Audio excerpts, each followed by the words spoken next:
Hi, and welcome to this week's UMIP community review call.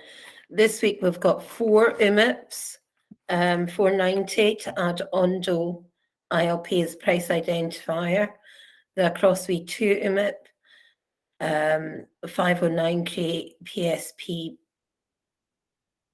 22 collaboration, Bean 22 collaboration, and 510 to add NZD USD as price identifier. We're going to take the Across V2 UMIP last, Sean? We're actually not going to review the Ondo UMIP this week. You're not going to review the Ondo UMIP because there's no updates? Yeah.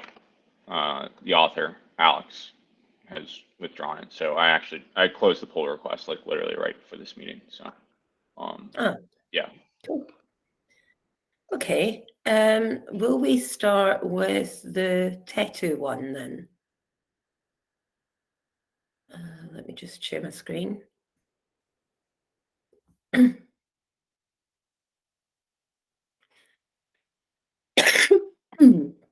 is the Collateral Laundry Map.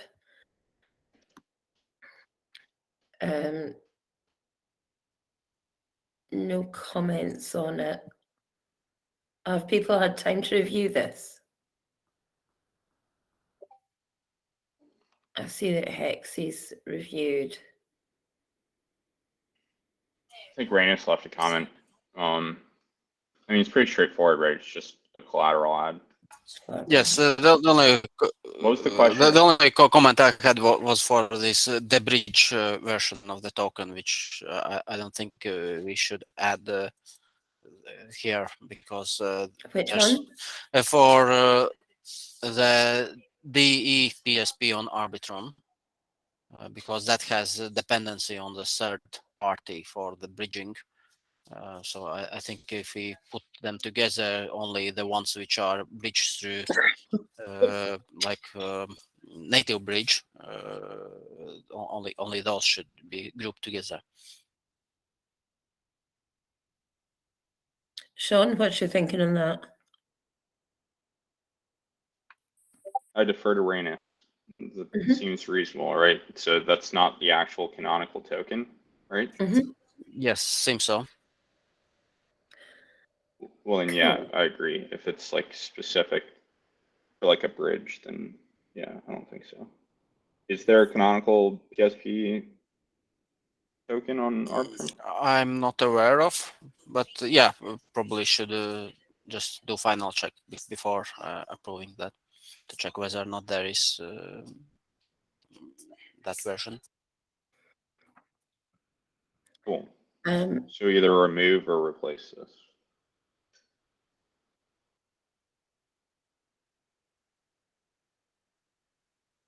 Okay, so what I've got is go with conditions to replace with canonical token if there is one, or remove if there isn't one, or if that isn't the canonical token.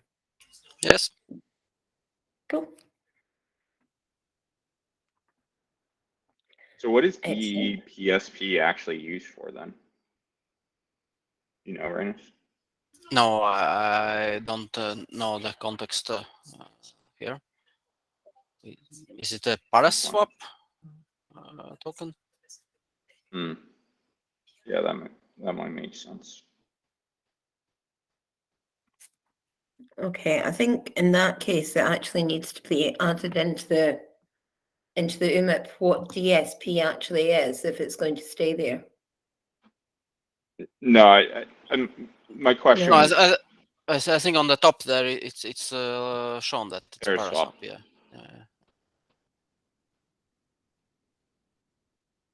It doesn't mention like PSP. Yeah, that was just my question. Like, well, how does the PSP differ from PSP? Okay. Do you not think that's something that should probably be in the UMIP though? Yeah, definitely.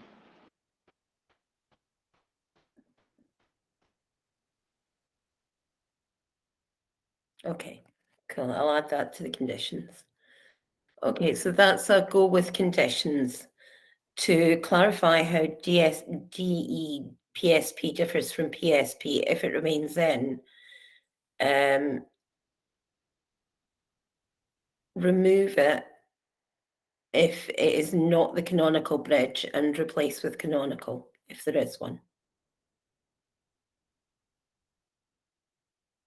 Yeah, Cool. right. Excellent. The next one was to add NZ NSD USD as a price identifier on Polygon. So this is Jarvis. Yeah. Personally, I took a brief look at this and like I really have no comments because this follows the exact same methodology as like 10 other FX. As far as I saw, it follows the same methodology as a bunch of other foreign exchange price identifiers. Yep. Yeah, I see Hex. the only question I have whether or not it's actually required to specify that this price identifier is for Polygon specifically. And would that mean that it's not usable on mainnet, or is that the intention here? Because I don't think we have had that condition in other price identifiers. I can't imagine that being like a condition that they care about like securing. Like I feel like if we add it on Polygon, we should just add it on all Yes, all ecosystems on all chains. yes, Like why not? yes. So I think that is one thing that should be maybe removed from the price identifier, just that it's only for Polygon, so that we can the proposal can be made for all supported chains.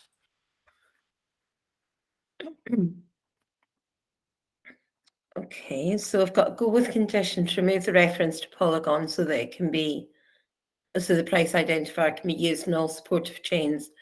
There's also a comment in there from the Real Hexy about the request per month for the free tier. Do we think that's essential to have in?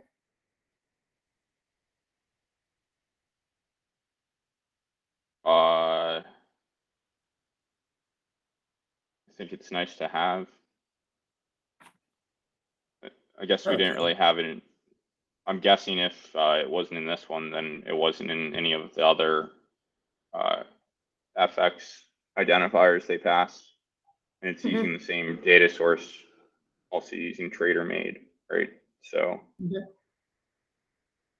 yeah, but I agree with the comment. It's good to have to make sure that like voters can access this. Okay, so an advice but not a condition. Yeah. I think we can just leave the comment there and like we don't even need to, other than just saying like address GitHub comments, like yeah. Cool.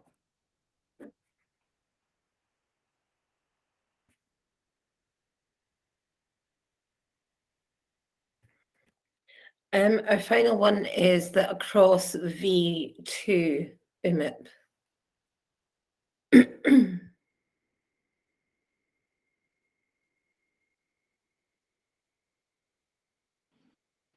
We don't have Matt in the call. I see that Nick has added some comments, so has Chris.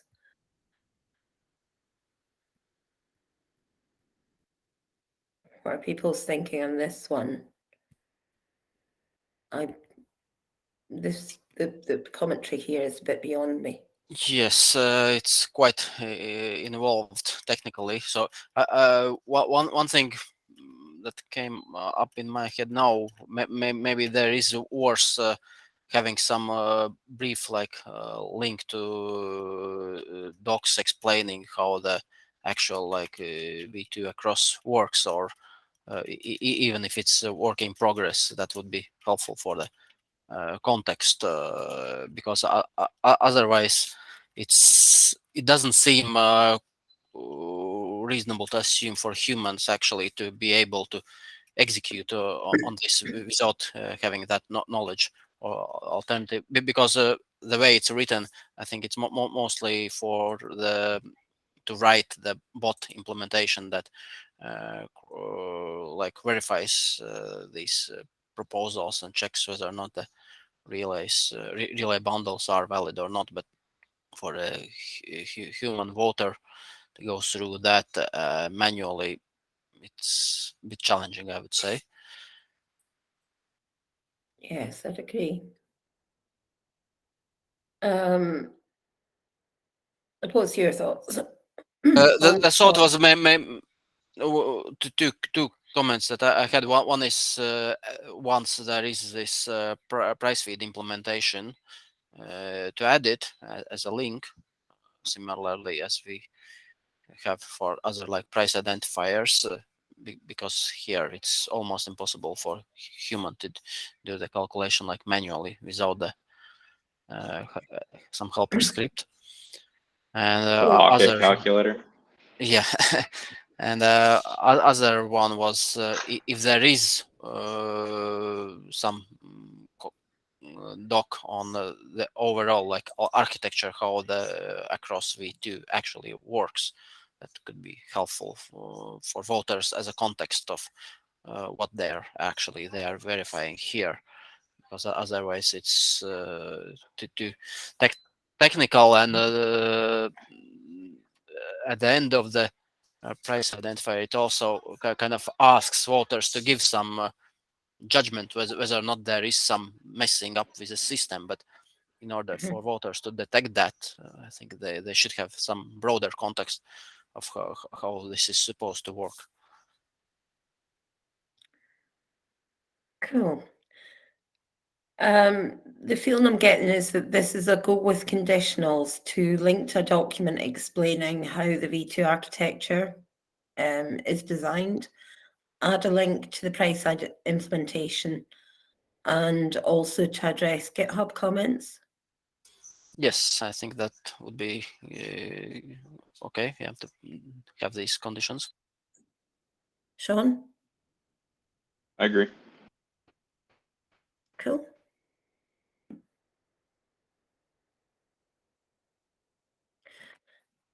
That was our only 3 today.